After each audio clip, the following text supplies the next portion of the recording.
Wow! Est-ce qu'il y a des gens ce matin qui sont heureux d'être contents? Je ne sais pas pour vous, mais moi, je suis heureux ce matin. Pourquoi? Il y a tous les éléments pour être heureux. Ici, ce matin, il y a le soleil. J'ai amené avec moi des provisions de soleil. 12 jours de pluie, Luc Dumont arrive, il fait soleil. Il y a surtout le soleil de la vie de Dieu dans ce lieu. Et le ciel est ouvert, il y a de la présence de Dieu, la louange, Benjamin est là. Tous les éléments sont là pour être heureux ce matin. Amen. Quelle joie de vivre ces moments hier soir. Je suis encore sous l'effet d'hier soir, qui est en fait l'effet de la semaine dernière, qui est en fait l'effet de la dernière année, qui est en fait l'effet que je vis depuis que j'ai donné ma vie à Christ. Je suis encore sous l'effet de ce jour où j'ai donné ma vie à Jésus. En fait, pour moi, je peux même pas imaginer une vie sans Jésus. C'est trop bon de suivre Jésus, de vivre pour lui, de tout donner au Seigneur. Et nous sommes sous une thématique de vivre sous un ciel ouvert.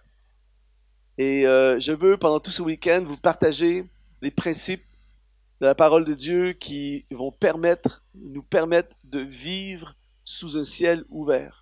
On a vu hier soir que pour vivre sous un ciel ouvert, il fallait activer la vie de l'esprit. Je ne sais pas pour vous, mais moi j'ai senti la vie de l'esprit ici hier soir. Et ce matin, j'aimerais continuer sur comment vivre sous un ciel ouvert. Et je veux parler ce matin d'un principe extraordinaire qui s'appelle donner et se donner. Si tu veux expérimenter dans ta vie le ciel ouvert comme jamais, ce matin, à chaque fois que je prêche, j'ai très hâte de prêcher. Merci beaucoup, j'ai toujours très très hâte d'apporter la parole de Dieu, de prêcher, mais ce matin, je me sens comme une femme qui va accoucher. Et là, tu te dis, t'as aucune idée.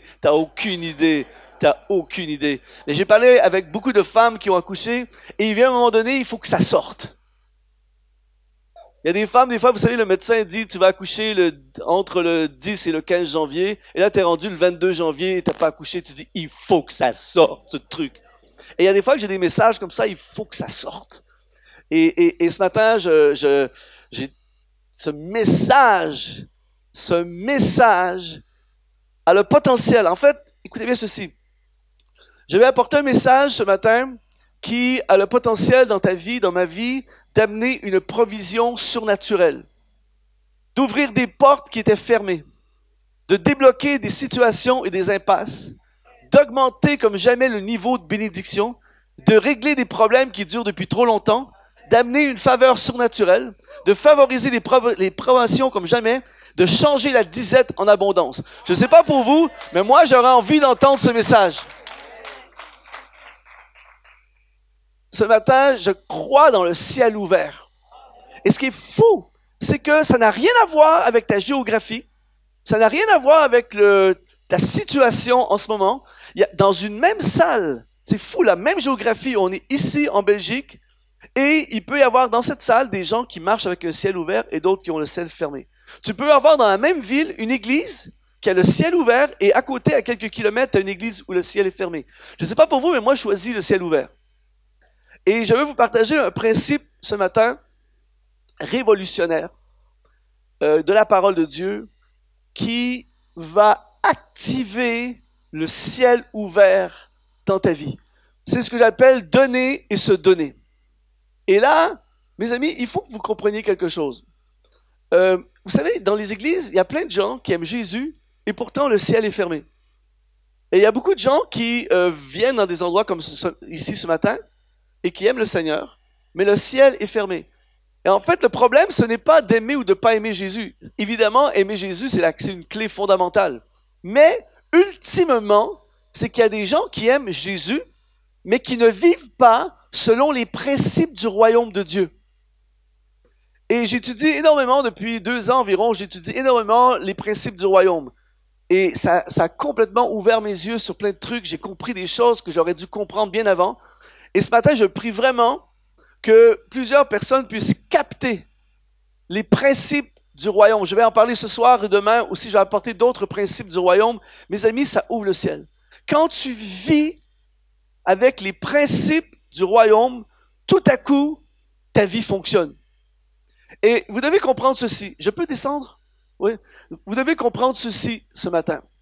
C'est que le but de Dieu au départ, le but du départ, dès les origines, le but de Dieu était la colonisation de la terre avec la culture du ciel. Quand tu as compris ça, tout change. C'est que Dieu a voulu coloniser la planète avec la culture du ciel. Et tu peux vivre en Belgique, au Luxembourg, en Europe, au Canada, mais vivre avec la culture du ciel. Et ton rôle et mon rôle sur la terre, c'est d'être des ambassadeurs du royaume et amener sur cette terre la culture du roi des rois. Et là, vous devez comprendre que le principe des cultures, c'est quelque chose de très, très fort. Et moi, puisque j'ai le privilège, depuis plusieurs années maintenant, de voyager dans plein de pays, je suis toujours frappé par la différence des cultures. C'est frappant, tu prends l'avion, tu fais quelques heures, tu arrives à un autre endroit, et tout à coup, tout change. J'ai eu des chocs, ce qu'on appelle des chocs culturels, souvent dans ma vie. Je me souviens, par exemple, la première fois que je suis allé à Tahiti, là où Dieu habite pendant toute l'année.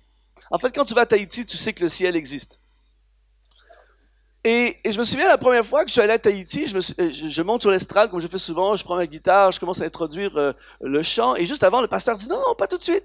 Et là, il démarre une petite musique, une petite musique de Polynésie. Et là, tu vois une dizaine de dames qui arrivent en robe tahitienne, tout ça. Elles montent sur l'estrade et elles me mettent un collier en fleurs. C'est comme ça qu'ils accueillent les invités. Elles mettent un collier, 2 colliers, 3 colliers, 4 colliers. À la fin, j'avais tellement de colliers que je voyais plus. Et là, le truc, c'est que c'est des vraies fleurs avec un genre de parfum. Et tout à coup, j'ai commencé à, je sais pas si c'est de l'empoisonnement, mais j'ai commencé à avoir un malaise profond. Et là, je suis avec la guitare, je pense que je vais m'évanouir et tout. Et là, je me suis dit, je suis vraiment pas au Canada. La première fois de ma vie où je suis allé en France, j'oublierai jamais le traumatisme. Pas à cause de la France, mais chez nous, au Canada, c'est pas comme ça. C'est-à-dire que là, j'ai découvert en France, et c'est la même chose ici, j'ai découvert que les hommes se font la bise. Et je n'oublierai jamais la première fois de ma vie où j'ai senti ce feeling d'une barbe rugueuse sur ma joue. Et là, le pasteur me dit, Luc, on va aller à la porte, on va saluer les gens après le culte. Et là, une centaine de barbes. Et il y en a même qui font que leur bouche, leurs lèvres sur ta joue. Ah! Traumatisme. J'ai su que j'étais pas au Canada. Une des premières fois que je prêche en Afrique, souvent en Afrique, quand tu prêches, ils mettent un genre de panier ici à l'avant. Et pendant que tu prêches, et là je suis en train de prêcher, je prêche comme vous savez de tout mon cœur, et là je vois 4 personnes se lever et marcher vers moi. Et là je me dis, mais qu'est-ce qu'ils vont faire? Tu vois? Et en plus c'était des gars un peu costauds, tu vois, ils s'en viennent vers moi comme ça, sérieux. Qu'est-ce que j'ai fait? Et là je suis en train de prêcher, et là je vois les gars prendre des billets. Amen, pasteur! Ils mettent des billets dans le panier. Et là, à un moment donné, je me mets à prêcher des trucs, ça va super bien. Et là, il y a 10 personnes. Amen, amen. Ils mettent de l'argent dans le panier et tout ça. Et là, à un moment donné, ça fait longtemps que je prêche, il n'y a plus personne qui se lève. En fait, tu sais directement si ton message est bon ou pas bon.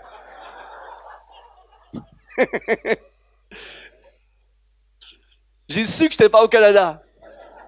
La Suisse, le pays où il y a un combat entre Dieu et Rolex.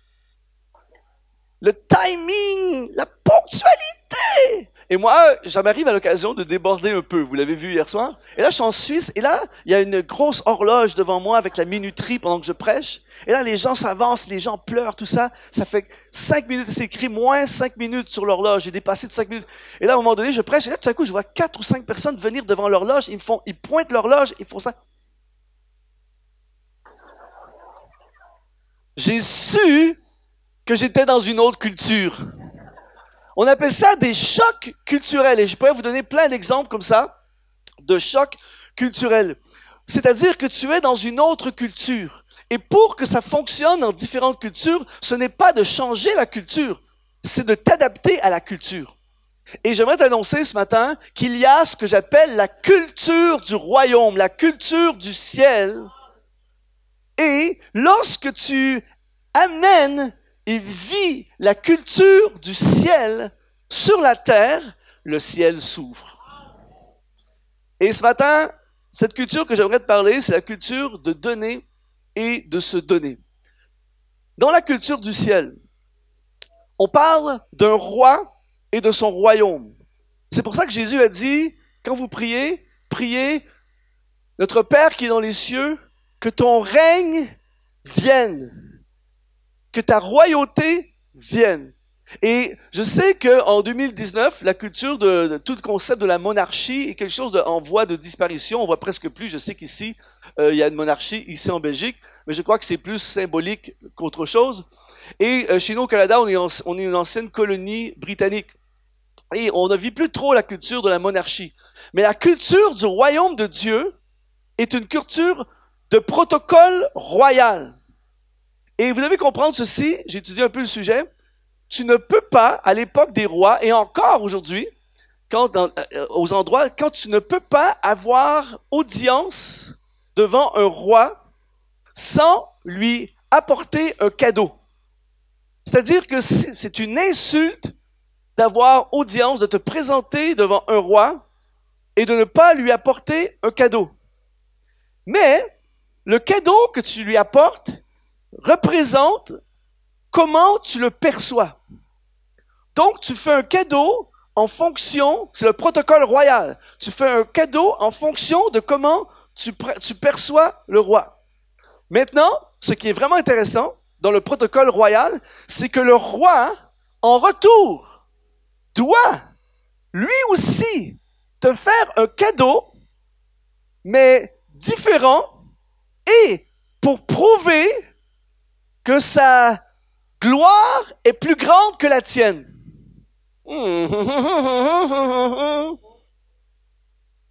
Vous devez comprendre que les rois, vous savez, à l'époque de la colonisation, les rois, qu'est-ce qu'ils faisaient? C'est pour ça qu'ils colonisaient. C'est pour ça qu'ils prenaient du territoire. Ils allaient partout dans le monde pour aller coloniser. Parce que comment tu peux te démarquer d'un autre roi? Tu peux pas être plus que roi. Tu peux pas être, je suis un roi. T'es roi, t'es au top. Donc, comment je peux être au top des autres rois? C'est d'avoir plus de richesse, plus de territoire, plus d'impact, toucher plus, être plus riche que les autres. C'est pour ça que les rois mettaient toujours l'emphase sur montrer leur richesse, parce qu'ils doivent prouver que leur gloire est plus grande. Donc, quand tu fais un cadeau à un roi, il doit en retour te faire un cadeau, mais pour te prouver que sa gloire est plus grande que la tienne. Vous êtes toujours là ce matin? Donc, on appelle ça le protocole royal. Maintenant, on a plein d'exemples dans la Bible. J'aimerais vous donner un exemple de Salomon. Salomon est un roi qui n'a besoin de rien. Le gars est ultra riche. Regardez avec moi dans 1 Roi chapitre 10, et là, je vous dis, ce message, c'est de la bombe ce matin. 1 Roi chapitre 10, verset 4. La reine de Séba vit toute la sagesse de Salomon et la maison qu'il avait bâtie, et les mets de sa table, et la demeure de ses serviteurs, et les fonctions et les vêtements de ceux qui le servaient. Et même ses serviteurs étaient top modèles. Et ceux qui le servaient, et ses échansons, ses holocaustes qu'il offrait dans la maison de l'Éternel. Or, d'elle-même, elle dit au roi, c'était donc vrai ce que j'ai appris dans mon pays au sujet de ta position et de ta sagesse. Je ne le croyais pas avant d'être venu et d'avoir vu de mes yeux. Et voici, on n'en a pas dit la moitié. Tu as plus de sagesse et de prospérité que la renommée ne me l'a fait connaître. Salomon a tout ce qu'il faut. Il est ultra riche. Et là, il va être visité par une reine.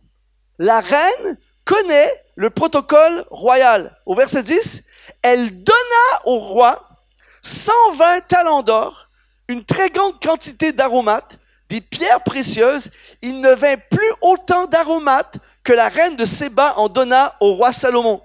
Les navires de Hiram qui apportèrent de l'or d'Ophir amenèrent aussi d'Ophir une grande quantité de bois, de santal et des pierres précieuses. Elle amène le top à celui qui a déjà tout. Verset 12, le roi fit avec le bois de santal des balustrades pour la maison de l'Éternel et pour la maison du roi des harpes, des luttes pour les chantres. Il ne vint plus de ce bois de santal et on n'en a plus vu jusqu'à ce jour. Elle a littéralement ravagé la forêt, elle a tout donné. à Salomon. Elle a donné le meilleur, le top. Verset 13, le roi Salomon donna à la reine de Séba tout ce qu'elle... Le roi Salomon, en retour, donna à la reine de Séba tout ce qu'elle désira. Et on peut imaginer ce qu'une reine peut désirer. Vous êtes toujours là? Ce qu'elle demanda, il lui donna tout ce qu'elle désira et tout ce qu'elle demanda, et lui fit en outre des présents dignes d'un roi tel que Salomon. Puis elle s'en alla, et elle alla dans son pays, elle et ses serviteurs. En fait, elle arrive. La reine arrive, et là, elle se dit, c'est Salomon, je lui fais un chef-d'œuvre de cadeaux. Les bateaux arrivent de partout, de cadeaux, de l'or, du bois. Elle fait un présent énorme à Salomon. Et en retour, il doit lui prouver que sa gloire est plus grande que la sienne. Vous êtes toujours là? Et là, lui donna tout ce qu'elle désira et elle repart avec encore plus que ce qu'elle a apporté. Protocole royal. Rappelez-vous, les principes du royaume, c'est amener la culture du ciel sur la terre. Que ton règne vienne. J'aimerais vous annoncer ce matin que Jésus-Christ n'est pas un roi. Il est le roi des rois. Et il est écrit ici que Salomon lui fit des présents dignes d'un roi. Dans l'hébreu, ça parle d'une générosité. En fait, vous devez comprendre ce matin que lorsque tu actives les principes du royaume, tu ouvres le ciel sur ta vie. Est-ce que je peux aller encore plus loin ce matin? Les mages, on n'est pas encore Noël, mais on peut parler des mages 12 mois par année. Écoutez bien ceci, les mages qui sont allés voir qui? Le roi qui allait naître. Vous devez savoir que les mages étaient eux aussi des rois. Matthieu chapitre 2, verset 1. Jésus étant né à Bethléem en Judée au temps du roi Hérode, voici des mages d'Orient arrivèrent à Jérusalem. Et ils dirent, où est le roi des Juifs qui vient de naître? Car nous avons vu son étoile en Orient et nous sommes venus pour l'adorer. Matthieu chapitre 12, verset 11.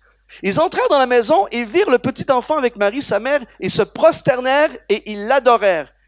Et ils ouvrirent ensuite, quoi?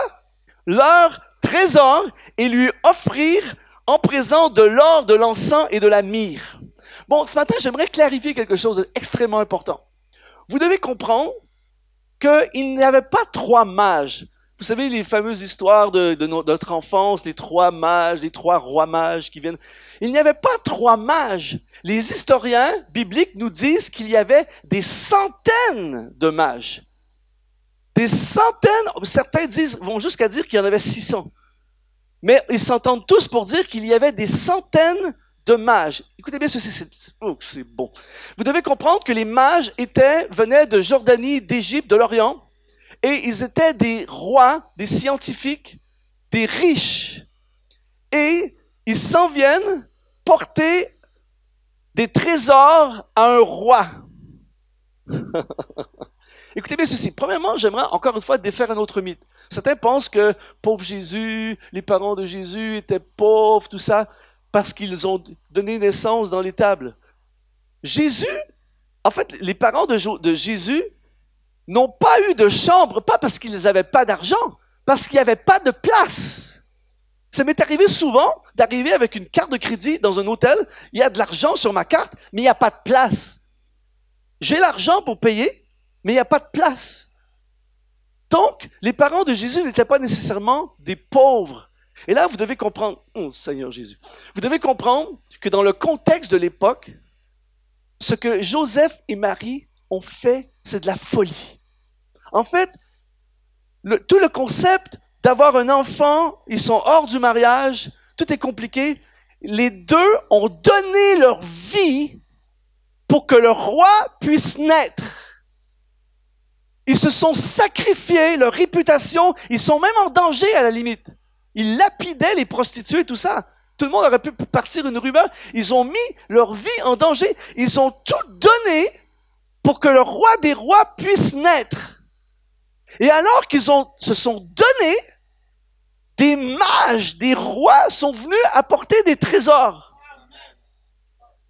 Est-ce que vous êtes d'accord avec moi pour dire qu'à partir de ce jour-là, imaginez des centaines, on va dire des dizaines de mages qui arrivent avec des trésors. Combien sont d'accord avec moi pour dire qu'à partir de ce jour-là, Joseph et Marie n'ont plus eu trop de soucis financiers?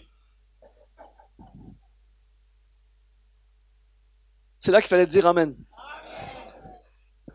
Donc, et la Bible dit qu'ils ont donné des trésors et ils ont adoré. L'adoration, c'est donner également. Et ils se sont donnés. Là, on ne s'attarde pas sur le fait que les gars ont quitté leur emploi ou leurs occupations et ils sont partis, je ne sais pas combien de temps. Ils sont partis, ils auraient pu envoyer, ils sont riches. Ils auraient pu, ok, toi, un messager va porter des trésors, il y a un roi qui va apparaître là-bas, tu lui donnes ça de ma part. Ils ont pris leur vie, leur temps, et ils sont allés se rendre ils ont même mis leur vie en danger parce que le roi Hérode jaloux aurait pu littéralement les liquider. Ils ont pris leur temps, leur vie, et ils sont allés jusqu'au roi. Ils l'ont adoré et lui ont donné un trésor. Mais, rappelez-vous ceci, quand tu donnes à un roi, il doit te donner en retour pour te prouver que sa gloire est plus grande que la tienne. Et là, je vais dire une citation extrêmement importante et extrêmement puissante ce matin. La vraie valeur d'une chose n'est pas son prix, mais combien elle t'a coûté. Par exemple, si j'arrive ici ce matin et dans mes poches, j'ai 10 000 euros et que je donne 100 euros, c'est bien 100 euros. C'est bien 100 euros. Mais si j'ai 10 000 euros, combien sont d'accord avec moi pour dire que ça devrait aller pour passer le reste de la journée? J'ai 10 000, je donne 10, je donne 100. Le reste de la journée, je devrais survivre, n'est-ce pas? Mais par contre, si j'ai 100 et je donne 100, c'est le même montant, mais la valeur est complètement différente. Je continue. Marc chapitre 12, verset 41. On a un bel exemple dans la parole de Dieu de ceci. Ce n'est pas le montant que tu donnes qui compte, c'est la valeur de ce que tu donnes qui compte. Marc chapitre 12, Jésus s'étant assis vis-à-vis du tronc, regardait comment la foule y mettait de l'argent. Plusieurs riches mettaient beaucoup plein de pognon. Il vint aussi une pauvre veuve, elle y mit 2 petites pièces, faisant 1/4 de sou. C'est pas beaucoup. Mais alors Jésus, ayant appelé les disciples, leur dit, je vous le dis en vérité, cette pauvre veuve a donné plus qu'aucun de ceux qui ont mis dans le tronc, car tous ont mis leur superflu. Ils ont mis 100 alors qu'ils avaient 10 000. Mais elle a mis son nécessaire, tout ce qu'elle possédait, tout ce qu'elle avait pour vivre. Jésus est en train d'enseigner les principes du royaume. Et il est en train de dire ici, cette femme a ouvert le ciel sur sa vie d'une certaine façon parce qu'elle a mis rien presque, mais elle a tout mis. Elle a mis tout ce qu'elle avait. Les riches, eux, ont mis plein d'argent, le panier déborde, mais c'est leur superflu. En fait, ils ne ressentent pas l'effet. Oh, ça c'est bon. Il y a des dons, je ne sais pas si ça vous est déjà arrivé dans votre vie, il y a des fois que tu donnes ou tu te donnes et tu sens l'effet. Moi, j'ai déjà senti l'effet pendant plusieurs semaines. Et il y a des fois que tu donnes et tu sens absolument rien. Et c'est pour ça que le roi David, qui est ultra riche, va dire dans 1 Chronique chapitre 21, verset 24, mais le roi David dit à Ornan, non, je veux l'acheter contre sa valeur en argent. Je ne présenterai point à l'Éternel ce qui est à toi et je n'offrirai point une holocauste qui me coûte rien. Il faut que ça coûte quelque chose. Il faut que je sente l'effet de ce que je donne. Il n'y a pas beaucoup de amen, mais c'est une vérité du royaume. Le problème que nous avons ici en 2019, c'est ce que j'appelle la mentalité du web, la mentalité Internet. La mentalité Internet qui nous affecte tous, c'est une mentalité de contenu gratuit. Il fut une époque où nous devions payer pour la musique. C'est la partie thérapeutique du message. Il fut une époque où les gens achetaient. Maintenant, tu vas sur des sites, des films gratuits, des séminaires gratuits, de la musique gratuite. il faut plus que ça coûte rien. Il se consomme plus de musique aujourd'hui que jamais dans toute l'histoire de l'humanité, mais ça n'a jamais été aussi gratuit que maintenant. Je veux, mais il faut pas que ça me coûte rien. Et malheureusement, cette mentalité est transportée dans le royaume et dans l'Église. Et de plus en plus, on voit des gens qui veulent, je veux être béni, je veux que le ciel s'ouvre, je veux que les portes s'ouvrent, je veux des promotions, je veux qu'il se passe des choses dans ma vie, je veux être guéri, je veux la bénédiction, je veux le ciel ouvert. Mais, contenu gratuit. Je veux être utilisé de Dieu, mais je veux pas faire de sacrifice. Je veux voir la gloire de Dieu, je veux prêcher l'évangile dans le monde entier et faire des exploits pour Dieu. Mais je veux pas que ça me coûte quelque chose. Mon ami, plus tu es prêt à payer une facture, plus tu es prêt à donner et à te donner, plus le ciel va s'ouvrir. C'est un principe du royaume de Dieu. Et le prix est différent pour chaque personne. C'est pas un tarif de groupe. Seigneur Jésus, ça c'est bon. Quand tu viens à l'église, parole d'espoir, c'est pas un tarif de groupe. Il y a des gens, à côté de toi, qui payent parfois peut-être beaucoup plus cher que toi. C'est pas un prix fixe. C'est pas démocratique. Ah, Seigneur, c'est bon. J'arrive de la Suisse il y a pas longtemps, et j'aime tellement ce pays magnifique. La Suisse, c'est le royaume de la démocratie. Ils votent pour tout. Qui va prêcher, on vote. Qui chante, on vote. C'est la démocratie absolue. Et c'est bien, ça mène une justice sur la terre. Mais je leur ai dit, je vous dis à vous aussi, ce n'est pas comme ça que ça fonctionne dans le royaume. Dans le royaume de Dieu, ce n'est pas une démocratie, c'est une théocratie. C'est Dieu qui décide.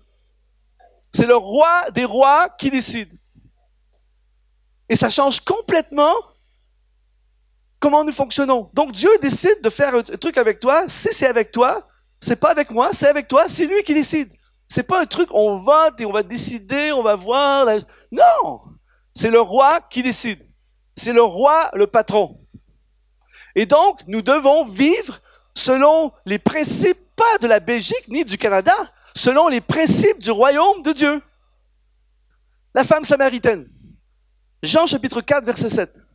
Une femme de Samarie vint puiser de l'eau et Jésus lui dit, donne-moi à boire. Verset 9, la femme samaritaine lui dit, comment, toi qui es juif, me demandes-tu à boire à moi qui suis une samaritaine? Les juifs, en effet, n'ont pas de relation avec les samaritains. En fait, la rencontre commence mal. Elle commence sur un ton d'arrogance et de racisme.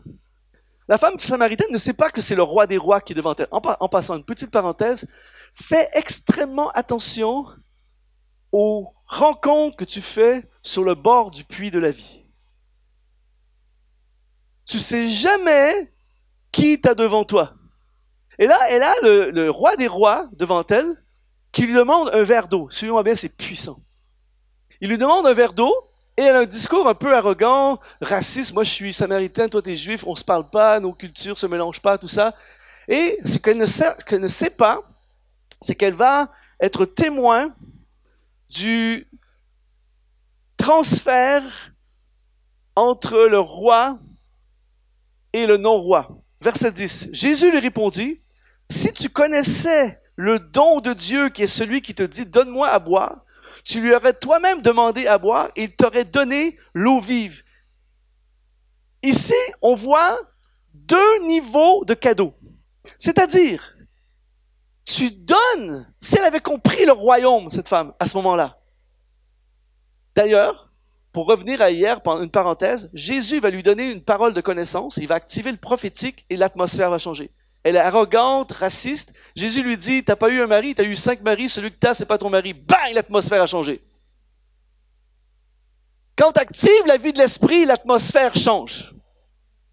On pourrait continuer là-dessus. Je reviens ici. 2 niveaux de cadeaux. En fait, premier niveau de cadeau, tu lui donnes au roi des rois un verre d'eau. Rappelez-vous le principe du royaume. Quand tu donnes à un roi, il doit te redonner, mais pour te prouver que sa gloire est plus grande que la tienne. Tu lui donnes un verre d'eau et lui, en retour, il te donne l'eau de la vie. L'eau qui fait en sorte que tu n'auras plus jamais soif. Combien sont d'accord avec moi pour dire que c'est un bel échange? Quand tu donnes au roi, tu défies le roi. Seigneur Jésus, s'il y a au moins 2 ou 3 personnes qui comprennent ce message, ça va être génial ce matin. Verset 13, Jésus lui répondit, « Quiconque boit de cette eau aura encore soif. Mais celui qui boira de l'eau que je lui donnerai n'aura jamais soif. Et l'eau que je lui donnerai deviendra en lui une source qui jaillira jusque dans la vie éternelle. » Et tu lui donnes un verre d'eau. Et lui, en retour, il est tellement glorieux qu'il te donne la vie éternelle. Je ne sais pas pour vous, mais j'aime les principes du royaume. Tu lui donnes un verre d'eau et le ciel s'ouvre sur ta vie. Tu hérites de la vie éternelle. Moi, je lui amène un camion de citerne. Tu lui amènes un camion citerne d'eau et ta famille verra la vie éternelle. Seigneur Jésus. Celui qui a compris le principe du royaume de donner et de se donner va voir le ciel s'ouvrir sur sa vie. Proverbe, chapitre 18, verset 16, ça dit, « Les présents d'un homme lui élargissent la voie et lui donnent accès auprès des grands. » Élargir la voie dans l'hébreu, c'est rachab, qui veut dire faire de l'espace. En anglais, c'est make room, croissance. Les présents font de l'espace et donnent accès, dans l'hébreu, c'est le mot, dans l'hébreu, le mot donner accès parle d'être guidé et transporté. Les présents font de l'espace et te transportent auprès des grands. Quand tu donnes, il y a quelque chose qui se déclenche dans le royaume de Dieu. Quand tu te donnes, il y a quelque chose qui se déclenche dans le royaume de Dieu. Rappelez-vous, les principes du royaume sont souvent en opposition avec les principes terrestres. Dans la culture terrestre, c'est plus tu gardes, plus tu économises, plus tu mets à la banque, plus tu gardes pour toi, plus tu devrais éventuellement en avoir plus. Plus tu gardes ta vie, ton temps pour toi, tu vis pour toi, tu construis une vie pour tes plaisirs, tu fais une carrière pour faire plus d'argent, pour avoir plus pour toi, tout est pour toi. Tu étudies à l'université dans le but de te faire une carrière pour toi. Ça, c'est les principes terrestres. Plus tu es pour toi, plus tu devrais avoir plus toi, pour toi. Dans les principes du royaume, c'est le contraire. Plus tu donnes, plus tu te donnes, plus le ciel s'ouvre. Mais ça vient complètement contrecarrer notre système de pensée depuis qu'on est des enfants. Toute la société, tu vis contraire à la société autour de toi. Mais c'est notre rôle d'amener sur la terre la culture du ciel.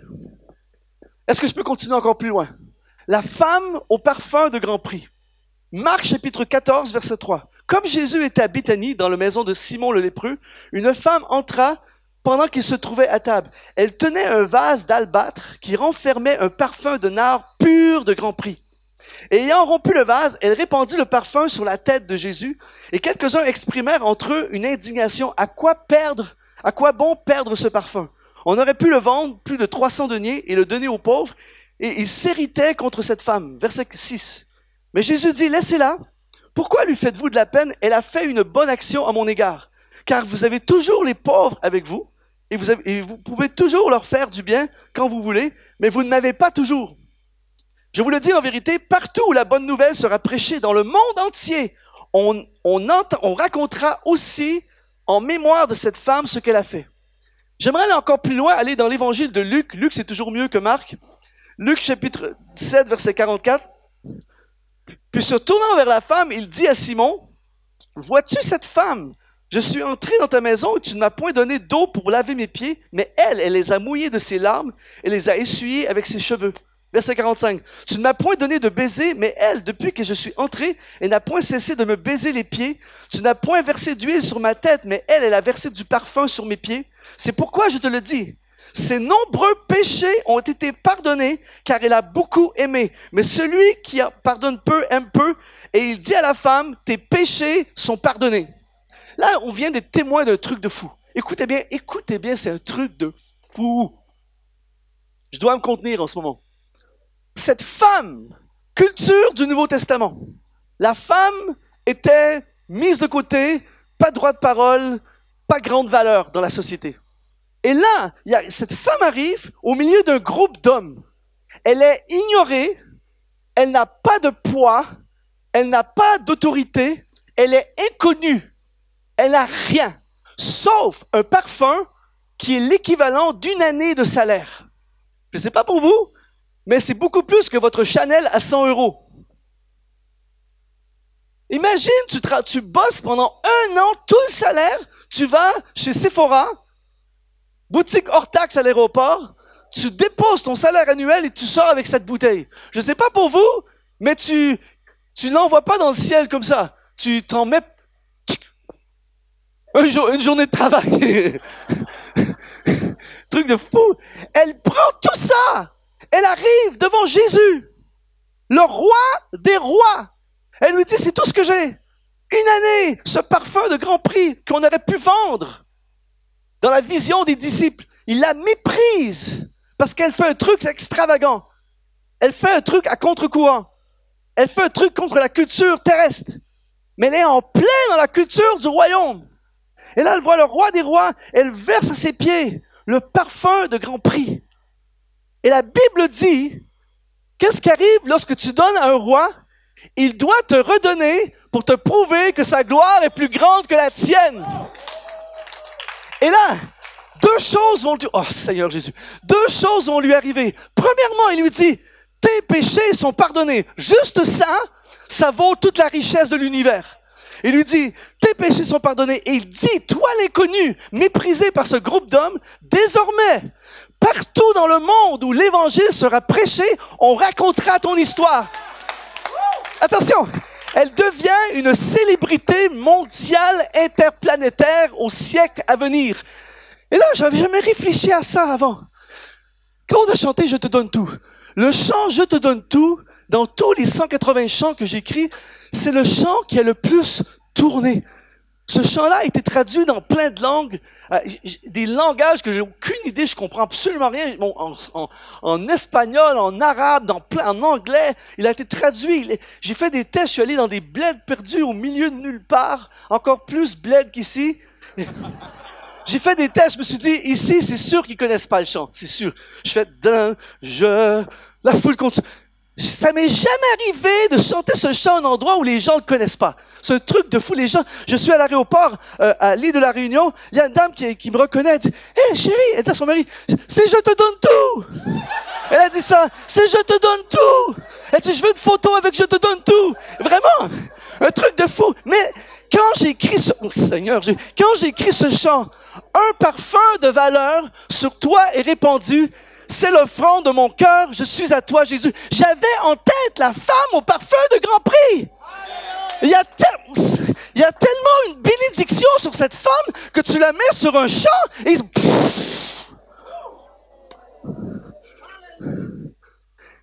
la femme, c'est une inconnue. Elle est arrivée, elle a offert tout ce qu'elle avait au roi des rois et le roi s'est dit, je vais faire quelque chose pour te prouver que ma gloire est plus grande. Seigneur Jésus, le ciel s'est ouvert sur cette femme. Et je veux déclarer ce matin que le ciel va s'ouvrir sur nous. Les présents d'un homme ou d'une femme lui élargissent la voie et lui donnent accès auprès des grands. Quand tu donnes à un roi, tu défies un roi. Mes amis, je pourrais vous raconter des trucs de fou à l'infini. Par exemple, il y a quelques semaines de ça, j'étais dans une église extraordinaire dans laquelle je vais depuis quelques années maintenant, une église qui s'appelle l'église Ciel Ouvert. Si t'es pour donner un nom en église, c'est pas mauvais quand même. Sauf que si t'es pour t'appeler Ciel Ouvert, il faut que le ciel soit ouvert. Et l'église Ciel Ouvert, le pasteur là-bas, c'est un fou de Dieu. c'est un fou de la présence de Dieu, comme j'ai mentionné hier soir. Le ciel, Dieu l'a appelé en Normandie, et il est arrivé dans un contexte vraiment difficile. J'en ai parlé déjà ici, je ne sais pas la dernière fois ou une dernière fois, mais en fait, cette histoire-là, c'est une hémorragie positive. Vous savez, des fois dans nos vies, il y a des hémorragies, ça dégénère.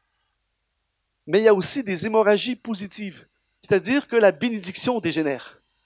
C'est toujours de plus en plus béni. Je ne sais pas, moi j'aime ce genre. Docteur, vous êtes d'accord avec moi? C'est des hémorragies positives. Je veux déclencher dans ma vie des hémorragies positives. Et l'église ciel ouvert, ça fait au moins 5 ans peut-être que je vais là-bas. 5-6 ans. Et depuis que je vais là-bas, j'ai vu le ciel s'ouvrir sur cette église. Et l'une des particularités de cette église, depuis que je les connais, c'est le niveau de donner et de se donner. C'est dans la liste des top 5 ou 10 églises que je connais au niveau générosité à tous les niveaux.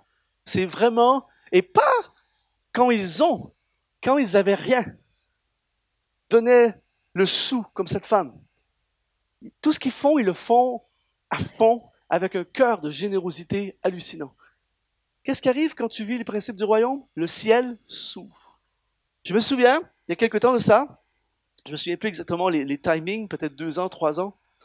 Ils annoncent à l'Assemblée qu'ils vont acheter un terrain pour construire. Vous devez savoir qu'au moment où ils disent ça, ils ont un culte dans une salle austère, pleine à craquer, et tout le monde dit « T'es fou, pasteur ». Même les pasteurs de la région ont commencé à lui dire « Tu te prends la tête, tu vas mettre l'église dans les trous financiers, tu vas créer des problèmes, c'est quoi ces trucs-là, tout ça ». Il fait un deuxième culte et il annonce à l'Assemblée « On achète le terrain ». Ils vident leur compte bancaire littéralement pour acheter un terrain. Ils ont un terrain, mais ils n'ont rien d'autre, pas d'argent. Et je me souviens, je vais prêcher là, le samedi soir, il me dit « Luc, on va prier sur le terrain ». Je me souviens, samedi soir, avec la lampe de poche, des pieds dans la boue, il y a un terrain. Et là, on a commencé à appeler à l'existence ce que l'œil n'a point vu, comme on a vu hier soir. On a dit, il y aura une salle, il y aura des finances, il y aura des âmes dans le nom de Jésus. Peu importe la géographie, Dieu était capable et tu aimes cette région. Et nous déclarons, le ciel est ouvert. Et 2 fous avec une lampe de poche le samedi, les pieds dans la boue. Des trucs humainement insensés. Mais quand le ciel est ouvert, le ciel est ouvert. Et là, je prêche. Et je fais une déclaration de fou. En fait, on a vécu un moment de la présence de Dieu, comme j'expliquais hier. Quand la présence de Dieu est là, on adore, c'est des fous d'adoration. On adore, le ciel est ouvert. Et là, je dis, je reviens dans 4 ou 5 semaines. Et Dieu va vous épater de façon extraordinaire. Et là, après ça, je me dis, mais qu'est-ce que tu viens de dire là? Si tu dis aux gens, un jour, Dieu va vous épater. Tu t'en vas, ils t'oublient, puis ils peuvent oublier. Mais là, dans 4 ou 5 semaines, ils vont se souvenir que j'ai dit ça il y a 4 ou 5 semaines. Le pasteur m'appelle environ 2-3 semaines plus tard, il me dit, Luc, c'est arrivé. C'est arrivé. C'est phénoménal. Il y a une dame qui a demandé, qui est de la région, qui ne va pas à cette église-là. Elle dit, pasteur, Dieu m'a parlé, je dois vous voir. Elle vient voir le pasteur, elle lui dit, pasteur, je crois dans votre projet et je veux semer dans votre projet. Elle arrive dans le bureau du pasteur avec 3 lingots d'or. 3 lingots d'or, c'est l'équivalent de 50 000 €. On met la photo, s'il vous plaît. 50 000 €. Je ne sais pas pour vous, mais ça change la matinée d'un pasteur. Imaginez, tu arrives à la banque avec 3 lingots. Vous savez le fameux passage qui dit « Or à celui qui peut faire infiniment au-delà de ce que nous demandons et imaginons ». Je ne pouvais même pas imaginer 3 lingots d'or. Dans ma tête, je ne peux même pas Dieu va faire quelque chose. Et là, il dit, on va attendre que tu viennes prêcher dans 2 semaines pour annoncer à l'église. Donc, le matin, j'arrive, 3 cultes. Le pasteur, il dit, Dieu l'a fait! Il nous a donné 3 lingots d'or, 50 000 €. La foule fait, waouh! Je fais le 2e culte, je fais le 3e culte. À la fin du 3e culte, le pasteur rentre dans le bureau en dansant littéralement. Quand un pasteur de Normandie danse, tu sais que le ciel est ouvert.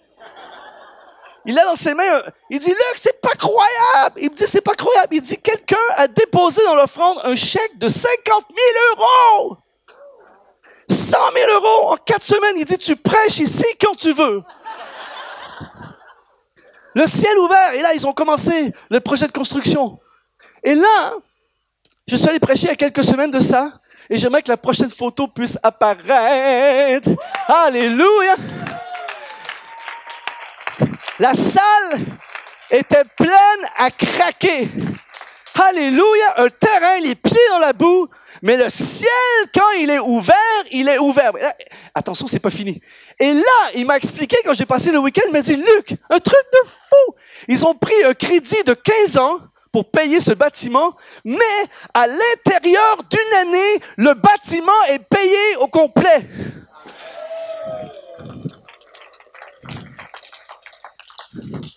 Quand tu donnes à un roi,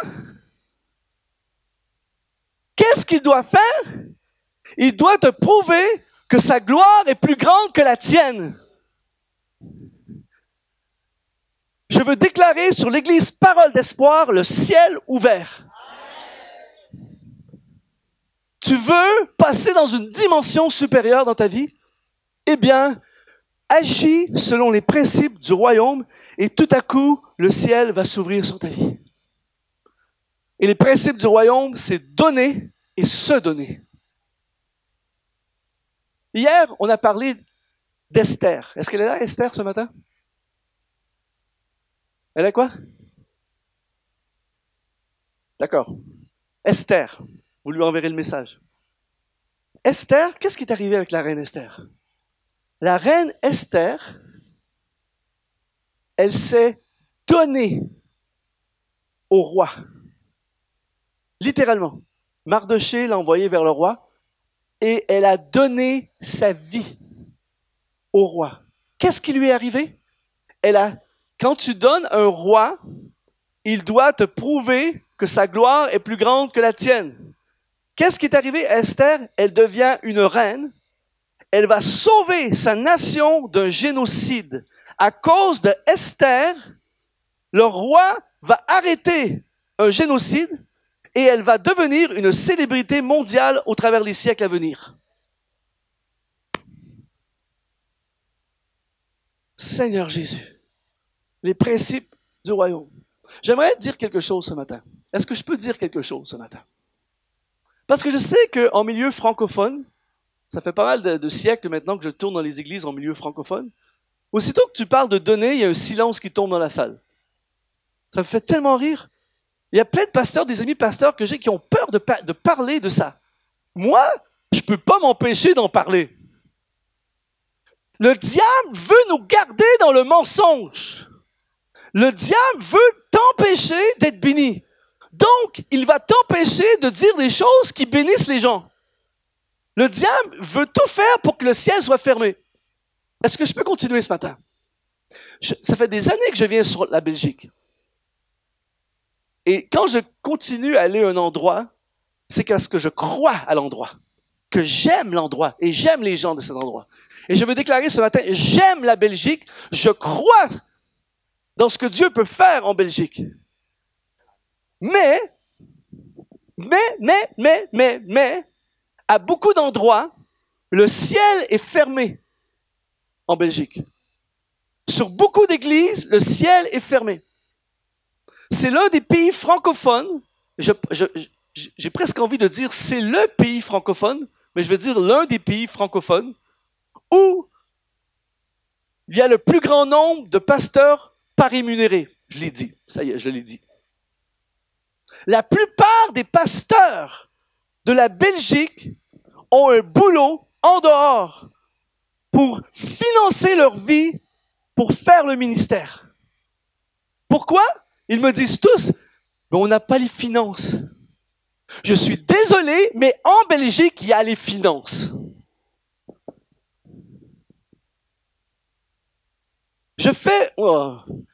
Vous savez que je vous aime, donc je vais vous parler avec amour ce matin.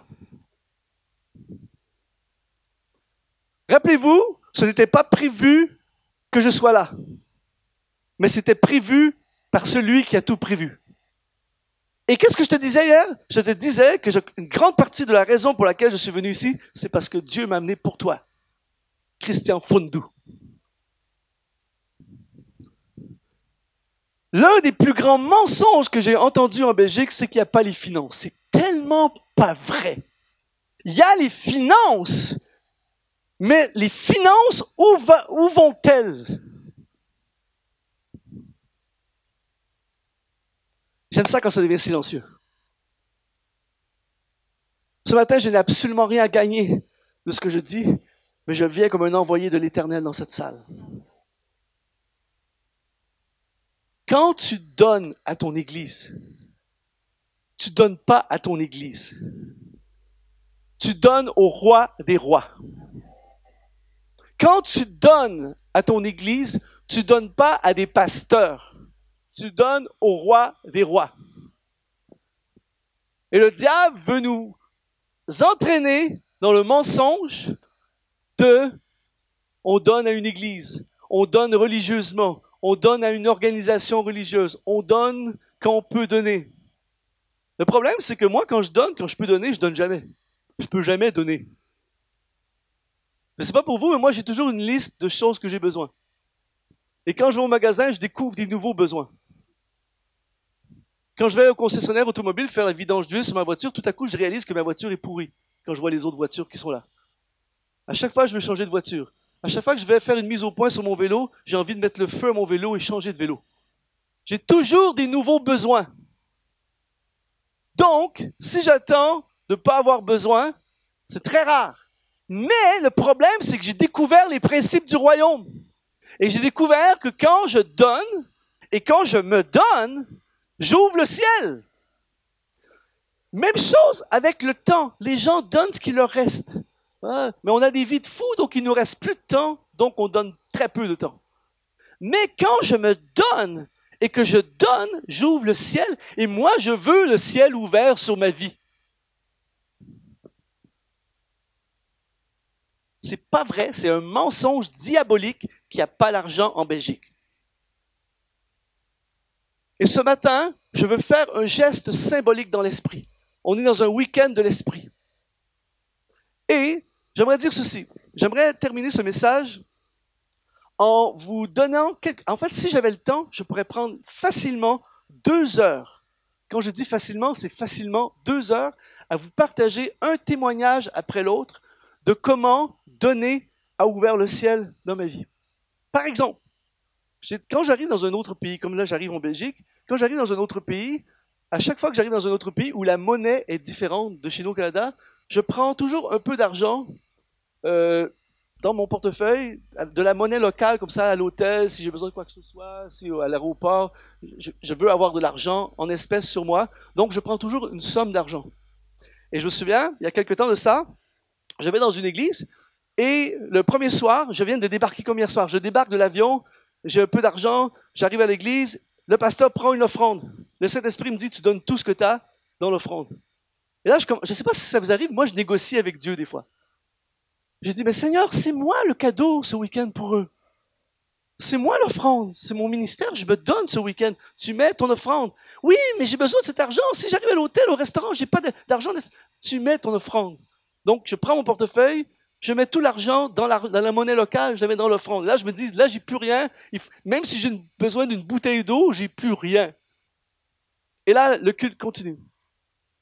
À la fin du culte, je prêche tout ça. À la fin du culte, le pasteur dit, on veut bénir notre frère. Il dit, on a prévu un cachet pour lui, mais ce matin, ce soir, on veut le bénir, on prend une offrande comme ça.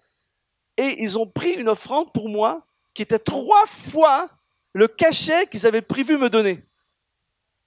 Quand tu donnes au roi, il doit te donner pour te prouver que sa gloire est plus grande que la tienne.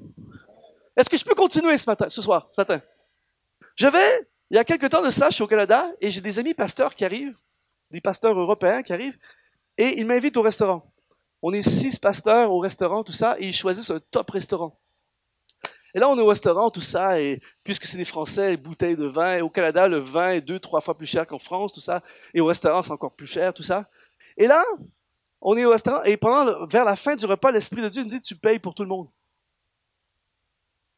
Mais là, je me dis, oui, mais c'est eux qui m'ont invité. Et c'est pas une question qui a invité qui, tu donnes, tu bénis tes frères. Donc, je prends l'addition, et vous devez savoir qu'au Canada, quand tu as l'addition, ça ne se termine pas là. C'est qu'il y a 15% en taxes qu'il faut ajouter, et au moins 15% de pourboire qu'il faut ajouter. Donc, il faut ajouter 30%. Et là, je vois la facture, et pendant que je me dis, pas dans ce restaurant, pourquoi tu ne m'as pas demandé ça au restaurant 2 pour 1, tu vois? Et là, une facture de fou, tu vois? Et je paie la facture. Mais avec joie, cet esprit m'a demandé, je bénis mes frères, Et encore une fois, ça fait des années que j'ai compris le principe du royaume. Quand je donne au roi des rois.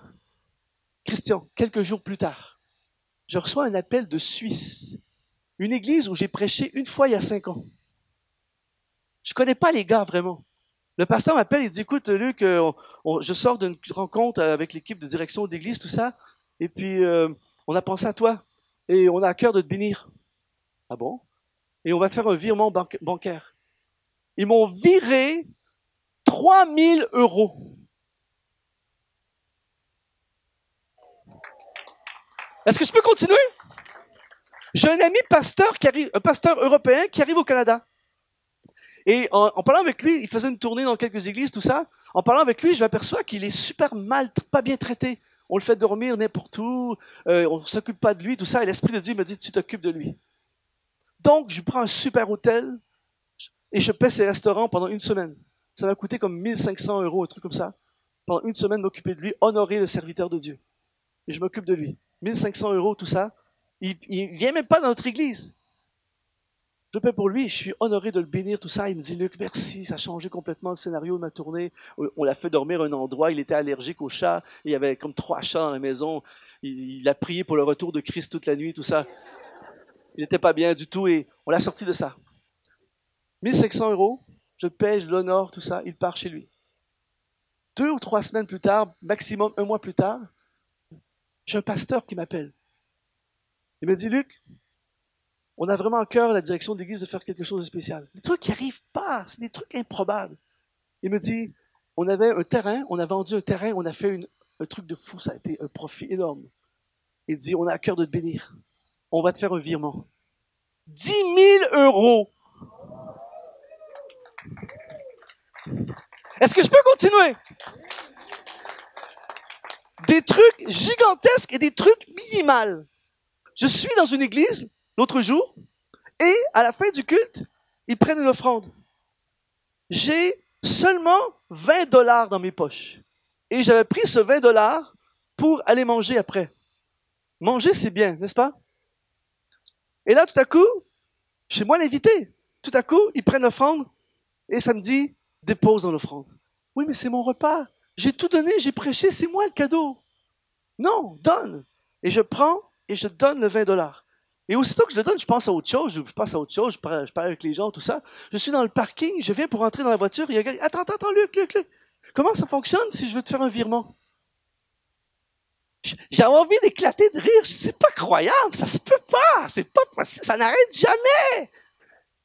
Il me fait un virement de 100 $. La semaine dernière, je suis dans une conférence et ils prennent l'offrande le samedi matin. Et là, je me dis, j'ai pas mon portefeuille sur moi, je peux pas donner, c'est dommage. Et l'Esprit me dit, oui, mais ton portefeuille est dans le bureau. Donc, ça n'arrive pas. Et là, je dis, il y avait un gars qui m'assistait, tout ça. Je dis, est-ce que tu peux aller chercher mon portefeuille dans mon sac, dans le fond du bureau, tout ça? Il revient en courant, tout ça. Et là, je cherche et je donne dans l'offrande ce qu'il y avait dans mon portefeuille, environ 20 ou 25 $, un truc comme ça. Je mets ça dans l'offrande. Et j'oublie complètement le truc. La réunion se termine. Il y a un des pasteurs qui m'amène dans son bureau pour prendre un café avant la prochaine session. Je suis en train de prendre un café. Au Québec, ça n'arrive pas. Les pasteurs font pas ça. En général, le pasteur, s'il te donne un truc, c'est que ça a été déjà, il va donner un chèque que l'Église a fait, tout ça, mais ils font pas ça, les pasteurs. Ça m'est jamais arrivé dans toutes mes années. Le pasteur dit, pendant qu'on est en train de parler, il dit, avant que j'oublie, il ouvre son sac, il ouvre son portefeuille, il sort des billets. Un pasteur, il sort des billets, il dit, j'ai à cœur de donner ça. J'avais envie de crier. Je me dis, c'est pas possible, il y a 1 heure. Quand tu donnes à un roi, il doit te donner pour te prouver que sa gloire est plus grande que la tienne. Et ce matin, je veux faire un geste symbolique dans l'esprit, Christian. Je veux déclarer, je veux déclarer dans le nom de Jésus que tu vas être à plein temps dans le ministère.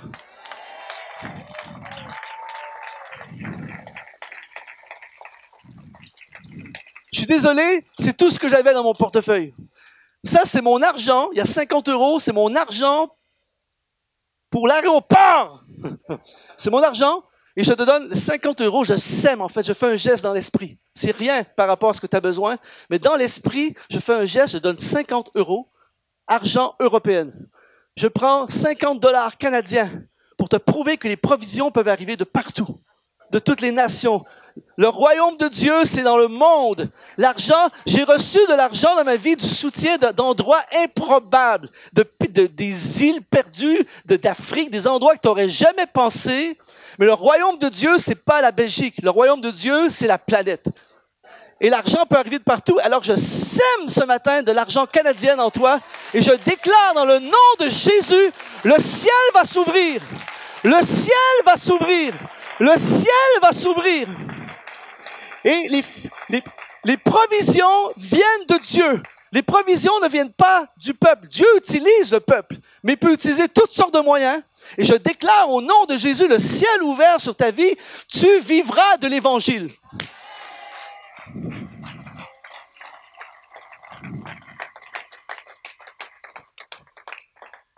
Pierre, chapitre 2, verset 9, je termine dans un instant.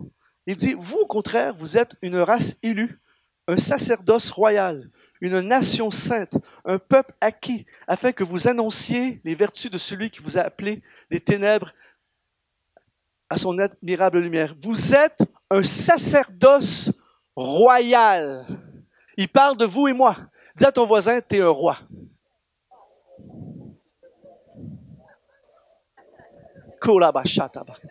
Écoutez bien ceci. Ce matin, je ne suis pas en train... Écoutez bien ceci. Ce matin, ce n'est pas de la propagande ou de la manipulation pour donner encore plus à l'Église. Je crois qu'on devrait donner tellement plus à l'Église. Mais ce matin, ce n'est pas ça. Ce matin, c'est un principe du royaume de donner, pas seulement à son Église, à donner à tout ce qui bouge autour de nous. Donner à un roi, se donner pour un roi et une reine. Et je crois qu'une église où il y a la culture du royaume, les gens donnent les uns aux autres, les gens se donnent les uns aux autres. Pour moi, une église du royaume, c'est une église où, par exemple, on voit un jeune qui a un potentiel universitaire, mais qui n'a pas de parents, qui n'a pas de finances. On se 5-6 chrétiens ensemble, on se réunit, on finance tes études. Dans la culture du royaume, c'est ce qu'on m'a déjà fait il y a plusieurs années. Tu vois un jeune qui a un potentiel pour le ministère de musique, il a une guitare pourrie, c'est pas le cas ici, mais il y a une guitare pourrie comme j'avais, et il y a un gars qui est venu me voir après le culte, il m'a dit, Luc, viens, je vais te montrer quelque chose. Il m'amène dans la salle de prière, il y avait une superbe guitare qui était là. Je sème dans ta vie ton ministère, je crois que ça va te servir dans le futur. C'est ça la culture du royaume. La culture du royaume, c'est, je prends des gens et j'invite des gens à manger après le culte le dimanche et je paie le repas. La culture du royaume, c'est que tu n'arrives jamais les mains vides. Ma mère m'a enseigné toujours ceci. Luc, quand tu vas manger chez quelqu'un, tu n'arrives jamais les mains vides. Tu amènes une bouteille de vin, tu amènes un bout de pain, tu amènes un dessert, je t'amène des fleurs. Tu n'arrives jamais à manger chez quelqu'un les mains vides. Eh bien, on n'arrive jamais devant le roi les mains vides. Et depuis ce jour, je traîne toujours de l'argent. Là, j'en ai plus, mais je traîne toujours de l'argent dans mes poches. On ne sait jamais qui Dieu peut te demander de bénir. Tu dis, va manger au restaurant. Va t'acheter un manteau. Ton manteau est pourri, il va faire froid. Achète-toi un vrai manteau. Seigneur Jésus. Voyez les personnes autour de vous comme des rois et des reines. Et qu'il y ait dans l'Église Parole d'Espoir une culture du royaume de générosité les uns envers les autres. Il n'y avait point d'indigents au milieu d'eux. On se bénit, on prend soin les uns des autres. Va prendre, voici les clés de mon chalet, va prendre des vacances avec ta femme. Tu t'en vas en vacances, tu as une voiture pourrie. J'ai vu, il y a des bagnoles de fous dans le parking ici. Prends-en une là, pars en vacances. Il y a des paquebots dans le parking. C'est vrai, imagine, t'es un couple là, on est un jeune couple, on est financièrement un peu serré, tout ça, on veut partir en vacances dans le sud de la France, on a une voiture qu'il faut lui imposer les mains à tous les 100 km pour qu'elle avance. Il y a quelqu'un d'église qui dit, va bénir ta femme, voici les clés, va faire des vacances. Seigneur Jésus. Voyez-vous, culture du royaume, donnez. Et là, je termine avec ceci. Passage extraordinaire d'Éphésiens chapitre 2, verset 1. Vous étiez morts par vos offenses et vos péchés, mais Dieu, qui est riche en miséricorde à cause de son grand amour, qui nous a aimés, nous qui étions morts par nos offenses, il nous a rendu la vie avec Christ. Écoutez bien ceci. Culture du royaume. Tu donnes ta vie. Nous étions morts. Nous étions condamnés. Tu prends ta vie, qui ne vaut pas grand-chose, et tu la donnes à Christ. En retour, il te donne la vie éternelle. Ce matin, ce n'est pas un appel financier que je fais. C'est un appel de nos vies. Je te donne tout. Un parfum de valeur sur toi est répandu. C'est le front de mon cœur. Je suis à toi, Jésus. Ce matin, je veux faire un appel. Si tu veux ouvrir le ciel sur ta vie, tu donnes tout. Tu donnes ta vie. Ce matin, c'est un appel radical. Ce n'est pas un appel à prendre une offrande. C'est un appel à offrir ta vie comme une offrande. L'une des raisons, Zor, pourquoi le ciel est autant ouvert sur ta vie, que tu es un homme autant béni, c'est à cause de cette facture que tu as payée. Il y a je ne sais pas combien d'années, 15 ans. Tu as dit, Seigneur, je te sers avec ma vie. Tu as donné ta vie. Le ciel s'est ouvert. Et ce matin, je veux, si tu es ici, vous êtes ici, et vous êtes le genre de personne qui venait à l'église, mais qui n'avait pas donné votre vie à Jésus. Tu peux aller à l'église, aimer Jésus, mais tu n'as pas vraiment donné ta vie. Ce matin, je veux faire une invitation à donner ta vie à Jésus. Ce matin, si tu viens à l'église et tu as donné ta vie à Jésus, je veux t'inviter à tout donner pour le Seigneur. Il y a des ministères qui dorment en ce moment. Il y a des gens qui se donnent partiellement à Dieu. Je te donne un peu, Seigneur, c'est quand même mieux que rien. Dieu veut tout. Dieu veut ton cœur, tes talents, ta vie, ton futur, tout ce que tu as. Je te donne ma vie. Et ce matin, je viens devant le roi des rois et je lui donne ma vie. Je veux vivre la culture du royaume. Pour le ciel ouvert, c'est donner et se donner. Est-ce qu'on peut fermer les yeux ce matin?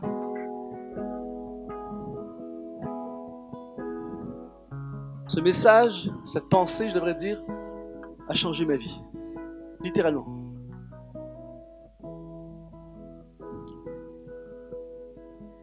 Ça a complètement changé ma vie. Plus j'étudie le royaume, plus je m'aperçois que ma vie,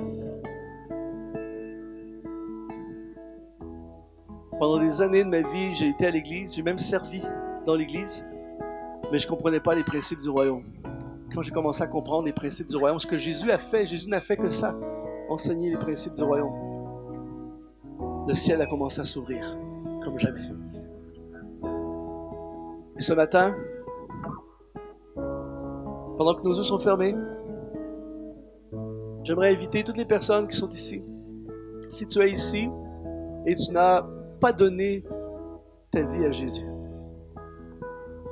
ça ne veut pas dire que tu n'aimes pas Jésus, ça ne veut pas dire que tu ne viens pas à l'église, mais tu n'as pas vraiment donné ta vie. Et ce matin, tu dis, Luc, je veux donner ma vie au roi des rois. Je veux donner ma vie au Seigneur, complètement. C'est ce matin que je prends la décision de vraiment donner ma vie. Alors s'il y a une personne, ça vaut la peine que je fasse la demande. Une personne, deux personnes, peu importe le nombre. S'il y a quelqu'un qui dit, Luc, ce matin, je donne ma vie au Seigneur, je t'invite à lever ta main, pas devant moi, mais devant le Seigneur. S'il y a quelqu'un ce matin qui dit, Luc, ce matin, je prends la décision de donner ma vie.